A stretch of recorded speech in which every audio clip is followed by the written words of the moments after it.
Durante muito tempo, a guerra na Ucrânia e a crise no Oriente Médio pareciam conflitos separados. Um acontecia na Europa Oriental, envolvendo Rússia, Ucrânia e a OTAN.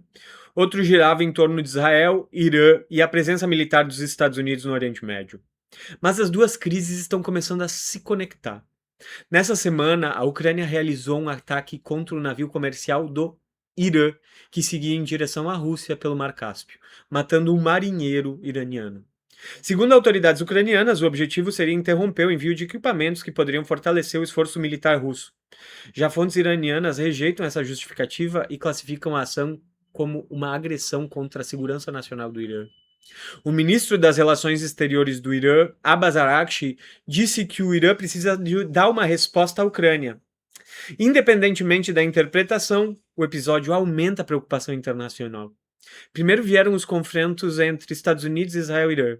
Depois ocorreram ataques envolvendo países da região do Golfo, como Kuwait, Bahrein, Emirados Árabes, Catar e Arábia Saudita. Além da intensificação das ações de grupos aliados de Teherã, como o Hezbollah no Líbano contra Israel. Em seguida, houve um novo episódio envolvendo o Iêmen e a Arábia Saudita. Agora, tanto o Estreito de Hormuz quanto o Bab al-Mandeb no Mar Vermelho estão fechados para navios de petróleo, causando uma enorme crise de energia que ainda não chegou no auge. Agora, uma guerra que já dura vários anos na Europa passa a atingir diretamente um ator central do conflito no Oriente Médio. A impressão é que o raio da guerra continua aumentando, quando muitos esperavam exatamente o contrário. Isso levanta uma pergunta importante. A Ucrânia está tentando forçar um envolvimento direto dos Estados Unidos e da Europa em algo que pode virar a Terceira Guerra Mundial? Essa é justamente a discussão do vídeo de hoje. Antes de continuar, lembre-se de se inscrever no canal, deixar seu like e compartilhar o vídeo. Obrigado pela presença aqui. Nos últimos meses, a intensidade da guerra na Ucrânia voltou a crescer. Os ataques com drones contra refinarias, depósitos de combustível e infraestrutura russa ganharam destaque internacional. A capacidade ucraniana de atingir regiões distantes, incluindo áreas próximas de Moscou e São Petersburgo, demonstra uma evolução significativa no emprego dessa tecnologia pelo país. Mesmo quando os danos materiais são limitados, esses ataques obrigam autoridades russas a reforçar sistemas de defesa, a alterar rotinas de transporte e causam um certo sofrimento ao povo russo. Em alguns casos, moradores enfrentam interrupções temporárias na internet, restrições ao tráfego aéreo ou filas em postos de combustível enquanto as instalações são reparadas. Desde o início da guerra, a Ucrânia demonstrou uma grande capacidade de adaptação. Antes mesmo da invasão russa em larga escala, o país já possuía uma das maiores estruturas militares da Europa, herança de sua era como parceira russa na União Soviética.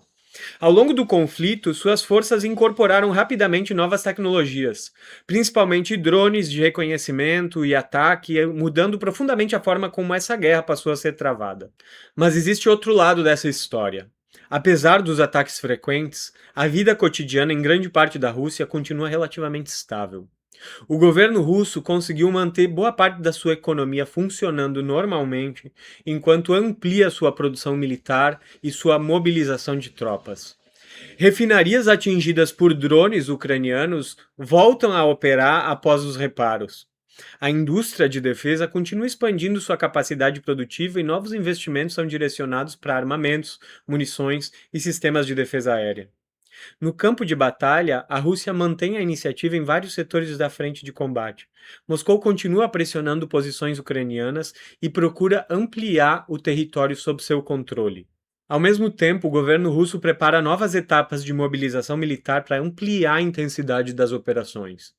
Mais 500 mil soldados russos estão sendo preparados para serem colocados para dominar regiões como Odessa e Kharkiv nos próximos meses. Enquanto isso, a Ucrânia enfrenta enormes desafios.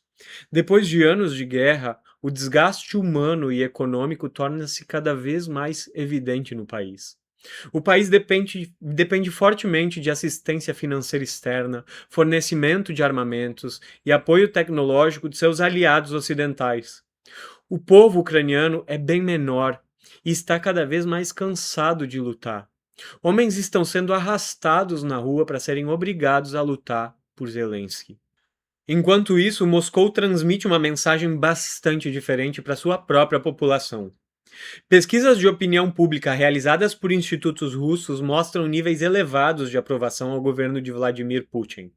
Basta lembrar que a aprovação do presidente Donald Trump nos Estados Unidos é de 30%, para perceber que a aprovação do presidente russo, que chega a 70%, é elevadíssima. Para compreender esse apoio, é necessário olhar para a história recente da Rússia. Faz um século desde a Revolução Soviética que o Ocidente faz oposição geopolítica ao povo russo. O povo russo sente que não pode confiar no Ocidente. Após o colapso da União Soviética, o país enfrentou uma profunda crise econômica. Reformas de mercado, privatizações aceleradas, dificuldades institucionais provocaram forte retração econômica durante toda a década de 1990. A economia russa diminuiu pela metade depois da abertura comercial, apoiada pelos Estados Unidos. Durante a privatização dos setores estratégicos da economia soviética, surgiu uma poderosa elite econômica conhecida como oligarcas. Quando Vladimir Putin chegou ao poder, iniciou um processo de centralização política e fortalecimento do Estado para se recuperar da crise. Beneficiado também pela alta dos preços internacionais do petróleo e do gás natural, o governo russo recuperou parte da capacidade econômica russa, reorganizou as forças armadas, ampliou investimentos em setores considerados estratégicos e antagonizou com os oligarcas que eram contrários ao seu projeto nacional. Os apoiadores de Putin afirmam que esse processo devolveu estabilidade e protagonismo internacional à Rússia. Já seus críticos argumentam que ele ocorreu acompanhado da concentração de poder, restrição política e redução das liberdades civis, principalmente de quem antagoniza a Putin internamente no país. Independentemente da interpretação adotada, um fato parece claro. O governo russo entrou nessa nova fase da guerra acreditando possuir condições de sustentar um conflito prolongado e de intensificar o conflito para derrotar a Ucrânia. E é justamente aqui que entra um fator novo. A guerra no Oriente Médio começou a disputar recursos militares que anteriormente eram destinados principalmente à Ucrânia. Sistemas de defesa aérea, interceptadores de mísseis, estoques de munição e recursos financeiros passaram a ser divididos entre diferentes teatros de operações. Quanto maior a tensão envolvendo o Irã, Israel e as forças norte-americanas na região, maior também a dificuldade de Washington em atender simultaneamente todas as demandas dos seus parceiros. Israel tem uma capacidade de influência enorme dentro da política norte-americana e que facilita o apoio à guerra no Oriente Médio. Esse cenário aumenta a preocupação em Kiev. Nas últimas semanas, o presidente Volodymyr Zelensky voltou a pedir mais sistemas Patriot para proteger cidades ucranianas contra ataques russos. Diversos veículos internacionais noticiaram dificuldades dos Estados Unidos em ampliar imediatamente esse fornecimento devido às necessidades militares em outras regiões, mas principalmente porque o período de produção desses mísseis é de cerca de 4 anos, o que é extremamente ineficiente para a guerra contra a Rússia e o Irã ao mesmo tempo. Independentemente das razões exatas, a percepção em Kiev é que o fluxo de ajuda já não possui o mesmo ritmo observado em fases anteriores da guerra, e isso dificulta em muito a sua resistência contra a Rússia. Para a liderança ucraniana, esse cenário representa um enorme problema, principalmente para Volodymyr Zelensky, que agora se vê num cenário de muito risco pessoalmente. Desde 2022, a estratégia de defesa da Ucrânia dependeu fortemente de financiamento externo, inteligência compartilhada, treinamento militar e fornecimento constante de armamentos do Ocidente. Sem esse fluxo contínuo, torna-se muito mais difícil manter uma guerra de alta intensidade contra uma potência militar, nuclear e econômica que fica na sua fronteira, como a Rússia. Ao mesmo tempo, o conflito também passou a ser interpretado de maneiras muito diferentes pelos diversos atores internacionais. Durante anos, grande parte da mídia ocidental apresentou a guerra principalmente como uma defesa da soberania ucraniana diante da invasão russa, de defesa da democracia contra o autoritarismo de Putin. Moscou, por outro lado, afirma que o conflito faz parte de uma disputa mais ampla com a OTAN. e argumenta que a expansão da aliança militar em direção às suas fronteiras representa uma ameaça direta à sua segurança. Vários países que eram aliados dos soviéticos entraram na União Europeia e na OTAN, na Organização do Tratado Atlântico Norte, que é uma organização militar ocidental feita contra a União Soviética. Eslovênia, Croácia, Tchequia, Eslováquia, Estônia, Letônia, Lituânia, Polônia, Romênia, Bulgária, todos os países que eram antes aliados da Rússia, hoje estão dentro de grupos ligados aos Estados Unidos, à França, à Alemanha, ao Reino Unido. Após o fim da União Soviética, a Ucrânia tornou-se um estado independente e passou a alternar governos com orientação mais próximas da Rússia e menos próximas da Rússia. Mas em 2014 houve protestos de massa, conhecidos como Maidan, que culminaram na queda do então presidente Viktor Yanukovych, aliado de Putin. Países ocidentais descreveram o processo como uma mobilização popular pró-democracia e pró-União Europeia, enquanto o governo russo classificou aqueles acontecimentos como um golpe apoiado pelo Ocidente. Agentes de inteligência ocidental foram fotografados em meio aos protestos ucranianos. Desde então, as relações entre Moscou e Kiev deterioraram-se rapidamente. Nos anos seguintes, aumentaram as discussões sobre uma possível entrada da Ucrânia na União Europeia e na OTAN, Organização do Tratado Atlântico Norte, a Aliança Militar do Ocidente, o que possivelmente colocaria as bombas nucleares dos Estados Unidos na fronteira com a Rússia. A liderança russa repetidamente declarou considerar essa possibilidade uma ameaça estratégica. O objetivo era enfraquecer cada vez mais os russos, levando até a fragmentação do país em ainda mais pedaços. Por isso, em 2022, Moscou lançou uma invasão em larga escala da Ucrânia. Decisão por muitos países ocidentais considerada uma violação da soberania ucraniana. Mas entendendo o contexto, dá para ver que havia claramente uma ameaça existencial contra a Rússia. Hoje, após anos de guerra, o custo humano é enorme. Milhões de ucranianos já deixaram suas casas e seu país. Cidades inteiras sofreram destruição e a economia do país tornou-se altamente dependente da ajuda externa.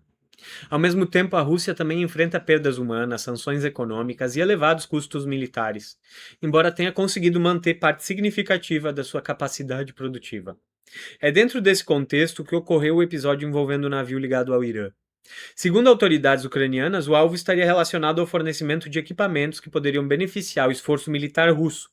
Já o governo iraniano rejeitou essa justificativa.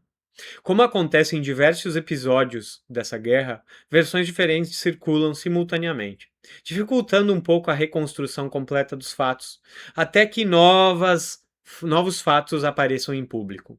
Mas independentemente da interpretação, o episódio levanta uma questão estratégica bastante importante.